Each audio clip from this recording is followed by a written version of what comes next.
Hello everyone, কেমন আছো সবাই? আশা করি সবাই খুব ভালো আছো। তো আমি আজকে আর সকাল সকাল ইন্ট্রোটা দিতে পারিনি, কারণ আমি উঠতেই এখন খুব দেরি করছি এখানে, তো সেই জন্য।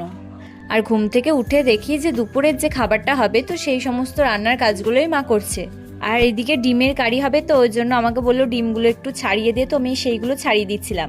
আমি বললাম তুমি ফিশ কাটলেট বানাচ্ছো, এটা কোন কাটলেট হচ্ছে, আমাকে দাও আমি বানিয়ে দিই। তো আমি এখানে বানাচ্ছিলাম, এইদিকে সবগুলো বানানোও হয়ে গেছিলো। তারপর আমি এখানে এসে বসে বসে খাচ্ছি এখন, আর দাদাকেও দিয়েছিলাম।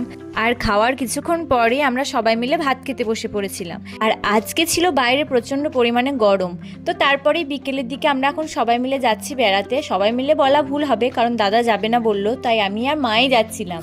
আর বাড়ি এসে আমি খেয়ে নিয়েছিলাম চা আর বিস্কুট। আমার চা বিস্কুট খেতে খুব ভালোই লাগে। তো চা খাওয়াও হয়ে গেছে, আর মা এদিকে আমাকে কিছু ড্রাই ফ্রুটস দিল, বললো খেয়ে নে।